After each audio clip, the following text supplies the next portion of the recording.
നമ്മുടെ നാട്ടിൻപുറങ്ങളിൽ പ്രത്യേകിച്ച് ഗ്രാമ അന്തരീക്ഷത്തിൽ അവിടെയുള്ള ദരിദ്ര കുടുംബങ്ങളിലെ കടബാധ്യതയുടെ പെർസെൻറ്റേജ് കൂടിക്കൊണ്ടിരിക്കുന്നു എന്ന അപായ റിപ്പോർട്ടാണ് കൊച്ചി കേന്ദ്രമായ centre for socio economics and environment studies പുറത്തുവിട്ടിരിക്കുന്നത്.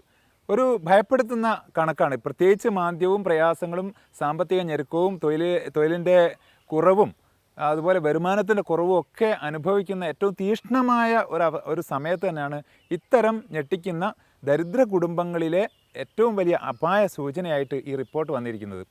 ഇവിടെ മാസത്തിലുള്ള തിരിച്ചടവിന് പോലും കഴിയാതെ അവരുടെ വരുമാനം മുഴുവനായിട്ട് അതിലേക്ക് നീക്കി വെച്ചാൽ പോലും അതിൽ തികയാതിരിക്കുന്ന അവസ്ഥ. 88% കുടുംബങ്ങളിലും ഈ കടബാധ്യതയുണ്ട് എന്ന് പറയുമ്പം 60% ഒരു സ്വർണ്ണ വായ്പയെങ്കിലും ഉള്ളവരാണ് എന്ന് പറയുമ്പം നമ്മൾ ആലോചിക്കേണ്ടത് ഈ പൈസയൊക്കെ വായ്പയെടുത്ത പൈസയൊക്കെ പ്രൊഡക്റ്റീവ് അല്ല. പ്രത്യേകിച്ച് അതിൽ നിന്ന് ഒരു പ്രത്യുൽപ്പന്ന മതിത്വം എന്തെങ്കിലും ഒന്ന് ഇങ്ങോട്ടേക്ക് ഏണിങ്സ് വരുന്ന രൂപം ഒന്നുമില്ല എന്ന്. കാരണം പലരും പുതിയ വീടുണ്ടാക്കാൻ, അല്ലെങ്കിൽ വീടിനെ മോടി കൂട്ടാൻ, അല്ലെങ്കിൽ ആരോഗ്യരംഗത്ത് പല ചിലവുകളും വരുമ്പോൾ അതിന് വേണ്ടിയിട്ട്, അല്ലെങ്കിൽ മറ്റു കടങ്ങൾ വീട്ടാൻ വേണ്ടി പുതിയൊരു കട ഉണ്ടാക്കി. ഇങ്ങനെയൊക്കെയാണ് പഠനത്തിലെ റിപ്പോർട്ടുകൾ വന്നിരിക്കുന്നത്.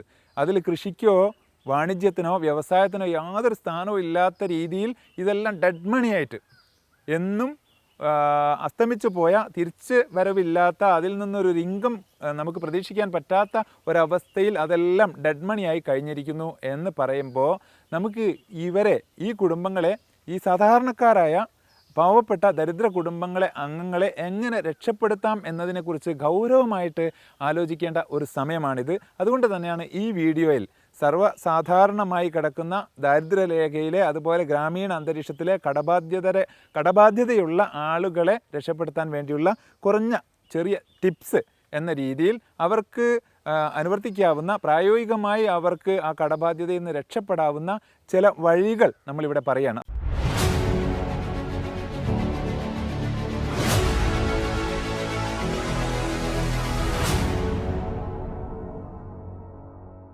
അതിലൊന്നാമത്തെ ഒരു കാര്യം എന്ന് പറയുന്നത് അടിയന്തര പ്രാധാന്യത്തോടുകൂടി കടം തീർക്കാനുള്ള ഒരു തീരുമാനം എടുക്കുക എന്നുള്ള, സുനിശ്ചിതമായ ഒരു തീരുമാനം എടുക്കുക, അതിൽ അടിയുറച്ച് നിൽക്കുക എന്ത് വന്നാലും.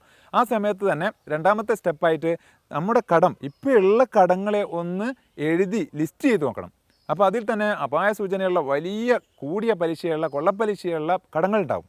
ഈ കടങ്ങളെ നമ്മൾ ഏറ്റവും വേഗം ഒഴിവാക്കുക എന്നുള്ളതാണ് നമ്മുടെ രക്ഷ. അതിനു വേണ്ടിയാണ് എഴുതി തയ്യാറാക്കുന്നത്. മൂന്നാമത്തത്, അതിൽ നമുക്ക് സാധ്യമായ കടം ചിലപ്പോൾ വലുതാണെങ്കിൽ നമുക്ക് അത്രയും വേഗം ക്ലോസ് ചെയ്യാൻ പറ്റില്ല. അപ്പോൾ അതിൽ ചെറിയ കടം വേഗം തന്നെ ക്ലോസ് ചെയ്താൽ നമ്മുടെ ആത്മവിശ്വാസം വർദ്ധിക്കും. അപ്പോൾ അടുത്ത കടം വേഗം തന്നെ ക്ലോസ് ചെയ്യാനുള്ള ഒരു മാനസികമായ ഊർജം അതിൽ നിന്ന് കിട്ടും. അതുകൊണ്ട് ആ സ്റ്റെപ്പിലേക്ക് നമ്മൾ പോവുക എന്നുള്ളതാണ്.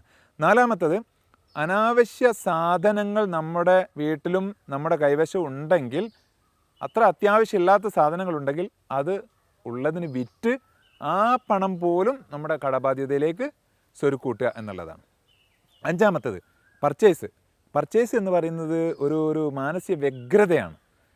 ഒരു ഇമ്പൾസീവായിട്ടുള്ള, തോന്നുമ്പോൾ തന്നെ വ്യഗ്രതയിൽ പർച്ചേസ് ചെയ്തു പോകുന്ന രോഗം പോലെയുള്ള അവസ്ഥയുള്ള ആളുകളുണ്ട്. ഇവർ വാങ്ങിച്ചിട്ടാണ് അതിനെക്കുറിച്ച് ആലോചിക്കുക, ഞാനെന്തിനായിരുന്നു ഇപ്പോൾ ഇത്രയും ബാധ്യത ഉള്ള സമയത്ത് വീണ്ടും ഞാനൊരു കടബാധ്യത ഉണ്ടാക്കിയല്ലോ എന്ന് ആലോചിച്ച് പോകും. അതുകൊണ്ട് ഇതിനെ ബ്രേക്ക് ചെയ്യുക, അതൊരു ബജറ്റിൻ്റെ അടിസ്ഥാനത്തിൽ, ലിസ്റ്റ് ചെയ്ത അടിസ്ഥാനത്തിൽ, കുടുംബത്തിൽ ചർച്ച ചെയ്തതിൻ്റെ അടിസ്ഥാനത്തിൽ മാത്രം വാങ്ങുന്ന ഒരു സ്ട്രിക്റ്റായിട്ടുള്ള അച്ചടക്ക തീരുമാനം നമുക്കുണ്ടാവുക എന്നുള്ളതാണ് അഞ്ചാമത്തെ കാര്യം. ആറാമത്തത്, ഒരു സൈഡ് ഇൻകം കൂടി. നമുക്കിപ്പോൾ കുറച്ചുകൂടെ സമയവും അധ്വാനിക്കാനുള്ള ഒരു ആരോഗ്യം ഉണ്ടെങ്കിൽ നമ്മൾ തന്നെ ഒരു സൈഡ് ഇൻകത്തിന് വേണ്ടിയിട്ടുള്ള അധ്വാനവും സമയവും ചിലവഴിക്കുക. അല്ലെങ്കിൽ നമ്മുടെ കുടുംബാംഗങ്ങളെ, അവർക്കൊക്കെ കഴിയാവുന്ന തരത്തിൽ ഈ കുടുംബത്തിൻ്റെ താങ്ങും തണലുമായിട്ട് ഒന്ന് സഹകരിപ്പിച്ച് നിർത്താൻ വേണ്ടിയിട്ടുള്ള അവർക്ക് ചെയ്യാവുന്ന പരിപാടിയിലേക്കും വരുമാന മാർഗങ്ങളിലേക്കും അവരെ കൂടെ പോസിറ്റീവായിട്ട് കൊണ്ടുപോവുക എന്നുള്ളതാണ് പ്രധാനപ്പെട്ട ആറാമത്തെ കാര്യം. ഏഴാമത്തേത്, ഒരു എമർജൻസി, അടിയന്തരമായിട്ട് ഒരു ആരോഗ്യ പ്രശ്നം വരുമ്പോൾ, അല്ലെങ്കിൽ അങ്ങനത്തെ എന്തെങ്കിലും ഒരു അപ്രതീക്ഷിതമായ ഒരു എമർജൻസി വരുമ്പോൾ ഒരു ഫണ്ട് സ്വരുക്കൂട്ടി മാറ്റി വെക്കുക. അതെന്ന് പറയുന്നത് നമുക്കൊരു മാസം വേണ്ട ചിലവിൻ്റെ ഒരു 6 മാസത്തെ ഫണ്ട്, അല്ലെങ്കിൽ ഒരു 10 മാസത്തെ ഫണ്ട്, അറ്റ്ലീസ്റ്റ് ഒരു 4 മാസത്തെ ഫണ്ടെങ്കിലും നമ്മൾ എടുക്കാതെ മാറ്റി സുരക്ഷിതമാക്കി വെക്കണം എന്നാണ് ഏഴാമത്തെ സ്റ്റെപ്പ് വിദഗ്ധർ പറയുന്നത്. എട്ടാമത്തേത്, നമുക്ക് പെട്ടെന്ന് അപ്രതീക്ഷിതമായിട്ട് എക്സ്പെക്റ്റ് ചെയ്യാത്ത രീതിയിൽ നമ്മളെ കയ്യിലേക്ക് വരുന്ന ഫണ്ടുകളുണ്ടാവും, പണങ്ങളുണ്ടാവും. ഈ പണം നമ്മൾ പെട്ടെന്നെടുത്ത് വേറൊരു പർച്ചേസിലേക്കോ അല്ലെങ്കിൽ നമ്മുടെ വേറെ എന്തെങ്കിലും ജീവിത മാർഗ്ഗങ്ങളിലേക്കോ ചിലവഴിക്കുകയല്ല വേണ്ടത്. കടമാണ് ഏറ്റവും പ്രധാനം. ആ കടത്തിലേക്ക് തന്നെ ആ പണത്തെ ലോൺ അടയ്ക്കാൻ വേണ്ടി തന്നെ നീക്കി വെക്കുക എന്നുള്ളതാണ്. 9ാമത്തത് ചിലവഴിക്കുന്ന ചിലവേറിയ ശീലങ്ങൾ. ഇപ്പോൾ ഹോട്ടലിൽ പോയിക്കൊണ്ടിരിക്കുക, അതുപോലെ തന്നെ മദ്യപാന ആസക്തി, അതുപോലെ പുകവലി ശീലങ്ങൾ, ഇതുപോലെ അങ്ങനെയുള്ള ജങ്ക് ഫുഡ് ശീലങ്ങൾ, ഇതൊക്കെ ഒരുപാട് ചിലവേറിയ ദുശീലങ്ങളാണ്. ഈ ദുശീലങ്ങൾ, ഇത്തരം പാർട്ടികളും അതുപോലെയുള്ള അനുബന്ധ സംഗതികളുമാകുന്ന ചിലവേറിയ ശീലങ്ങളിൽ നിന്ന് നമ്മൾ രക്ഷപ്പെടുക എന്നുള്ളതാണ് 9ാമത്തെ കാര്യം.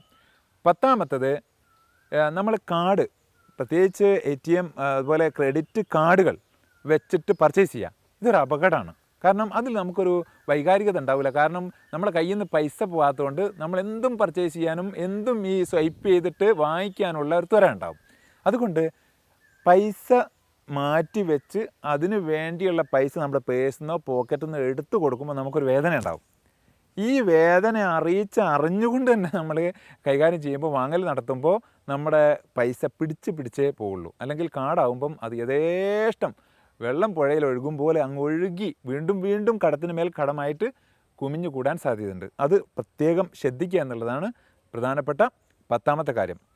11ാമത്തത് ക്രെഡിറ്റ് കാർഡുകളെ നമ്മളിന്ന് ഒഴിവാക്കുക. ക്രെഡിറ്റ് കാർഡ് വലിയൊരു അപകടത്തിൻ്റെ, അപായത്തിൻ്റെ വലിയ കെണിയാണ്. അതുകൊണ്ട് അത് നമ്മുടെ നിന്ന് ഒഴിവാക്കുക. ക്രെഡിറ്റ് കാർഡേ നമുക്ക് ആവശ്യമില്ല, അതുണ്ടെങ്കിൽ പെട്ടെന്ന് ഒഴിവാക്കുക എന്നുള്ളതാണ്. കടക്കെണിയുടെ ഭീകരനായ ഒരു ശത്രുവാണ് ഈ ക്രെഡിറ്റ് കാർഡ്. 12ാമത്തെ സ്റ്റെപ്പ് എന്ന് പറയുന്നത് ദൈനംദിന ജീവിതത്തിൽ നമ്മൾ വാങ്ങലും കൊടുക്കലും, വരവും ഉണ്ടാവും, അതുപോലെ ചിലവും ഉണ്ടാവും. ചിലപ്പോൾ വരവ് എന്ന് പറയുന്നത് തന്നെ ഒരു മാസത്തിൽ ഒരിക്കലായിരിക്കും. ചിലവെന്ന് പറയുന്നത് ദിവസം പല ആവർത്തിയാണ്. നമ്മൾ പറയും ഒരു ഡോറിലൂടെ വരുമാനം ഇങ്ങോട്ടേക്ക് വരുമ്പോൾ പല ഡോറിലൂടെയും ജനലിലൂടെയും നമ്മുടെ ചിലവുകൾ പറന്ന് പുറത്തേക്ക് പോകുന്നു. ഒരു രസികൻ പറഞ്ഞ പോലെ ഒരിടത്തുനിന്ന് കണ്ണിന്നേ കണ്ണീര് വരും, അതുപോലെയാണ് വരവ് ഒരുത്തിൽ നിന്ന് മാത്രം വരുന്നത്. എന്നാൽ വിയർപ്പ് പോലെ ശരീരം മുഴുക്കെ പുറത്ത് പോകുന്നതാണ് ചിലവ് എന്ന് രസികൻ പറഞ്ഞിട്ടുണ്ട്. ഇതാണ് ഇതിൻ്റെ സ്ഥിതി. അപ്പോൾ അതുകൊണ്ട് നമ്മൾ വരവും ചിലവും ദിവസം തന്നെ എഴുതി വെക്കുക. ആ എഴുത്ത് ശീലങ്ങൾ പലർക്കും ഇല്ലാത്തത് കൊണ്ട് അതിൻ്റെ ബുദ്ധിമുട്ട്, അത് എഴുതുമ്പോൾ ഉണ്ടാകുന്ന മാറ്റം, നമ്മളൊക്കെ ട്രെയിനിങ്ങിൽ ഇത് നിർബന്ധിച്ച് എഴുതിപ്പിച്ച് ശീലിപ്പിക്കുമ്പോൾ അവർ 2-3 മാസം കഴിയുമ്പോൾ അതിൻ്റെ ഫീഡ്ബാക്ക് തരാറുണ്ട്, വലിയ മാറ്റമാണെന്ന്. പൈസ ഒരുമിച്ചങ്ങ് വരും, എവിടെ പോയി എന്നറിയില്ല. ഒരു മാസം കഴിയുമ്പോൾ നമ്മൾ വീണ്ടും കടക്കണിയിൽ അല്ലെങ്കിൽ വായ്പ വാങ്ങാൻ വേണ്ടി ഓടേണ്ടി വരിക. ഇതെവിടെ പോയി എന്ന് പോലും അറിയാത്ത സ്ഥിതിയിൽ നമ്മൾ തന്നെ നമ്മളെ വല്ലാത്തൊരവസ്ഥയിൽ വരും. ഇത് എഴുതാത്തത് കൊണ്ടാണ്. അപ്പോൾ എഴുതി ശീലിക്കുക വരവും ചിലവും. ദിവസം കിടക്കുമ്പോൾ തന്നെ അതിൻ്റെ അക്കൗണ്ട് ക്ലോസ് ചെയ്ത് പിറ്റേന്ന് അത് ഓപ്പൺ ചെയ്ത് അങ്ങനെ പോകുന്ന ഒരു ശീലം ഒരു നിസ്സാരമാണത്. കുറഞ്ഞ സമയം കൊണ്ട് നമുക്ക് ചെയ്യാൻ പറ്റും. 13ാമത്തെ ഒരു പോയിൻ്റ് എന്ന് പറഞ്ഞാൽ മാസാന്തം കുടുംബാംഗങ്ങളെല്ലാം കൂടെ ഇരുന്നിട്ട് ഒരു ഫാമിലി മീറ്റ് പോലെ അവിടെ ഇരുന്ന് കൂടിയ ആലോചനകളും അടുത്ത മാസത്തേക്കുള്ള ബജറ്റും കഴിഞ്ഞ മാസത്തെ ബജറ്റിനനുസരിച്ചാണോ നമ്മൾ ചെലവ് ചെയ്തത് വരവ് വന്നത് എന്ന ഓഡിറ്റും ചെയ്തുകൊണ്ട് നമ്മൾ സ്ട്രിക്റ്റായിട്ട് ഒരു ഡിസിപ്ലിനറി ആക്ഷനിലൂടെ എല്ലാ കുടുംബ അംഗങ്ങളും അതിലേക്ക് സഹകരിപ്പിച്ച് ആ സന്തോഷം പങ്കിട്ടുകൊണ്ട് പോവുകയാണെങ്കിൽ 1 വർഷം 2 വർഷം 3 വർഷ കാലാവധി കൊണ്ട് തന്നെ നമുക്ക് ഒരു ചിട്ടവട്ടങ്ങളിലൂടെ നമ്മുടെ എല്ലാ കടങ്ങളെയും അവസാനിപ്പിക്കാൻ പറ്റും. ഇത് ദരിദ്ര ഗ്രാമീണ കുടുംബാംഗങ്ങൾക്ക് വേണ്ടി പ്രത്യേകമായി പറയുന്നതാണ്. അതുകൊണ്ട് ഇത് സമ്പന്നർക്ക് പറ്റില്ല എന്നല്ല, ഇത് ആർക്കും പറ്റും. ഇത് ഏതൊരാൾക്കും അനുവർത്തിക്കാവുന്ന സ്റ്റെപ്പുകൾ തന്നെ. പക്ഷേ ഇത് ആ അച്ചടക്കത്തിൽ നമ്മൾ കൊണ്ടുപോകുമ്പം നമ്മുടെ ജീവിതത്തിൽ, കുടുംബത്തിൽ, സാമ്പത്തിക മേഖലയിൽ നമ്മുടെ കടക്കണി ഒഴിവാകുക എന്ന് പറഞ്ഞാൽ തന്നെ നമുക്ക് ഒരുപാട് മാറ്റങ്ങൾ ജീവിതത്തിൽ വരും. നമ്മുടെ സ്ഥൈര്യവും നമ്മുടെ കോൺഫിഡൻസും അതുപോലെ തന്നെ നമ്മുടെ അഭിമാനബോധവും നമുക്ക് മുന്നോട്ട് പോകാനുള്ള ചാലക ശക്തിയും ഊർജ്ജവും ഒക്കെ ആ കടം ഒഴിവാകുന്നതോടുകൂടി നമുക്ക് 10 മടങ്ങാവും. ആ ഒരു സന്തോഷ നിമിഷത്തിലേക്ക് അച്ചടക്കപൂർവ്വം നമ്മൾ കുടുംബത്തെ ഒരുക്കിയെടുക്കുക. എല്ലാ നന്മകളും മംഗളങ്ങളും.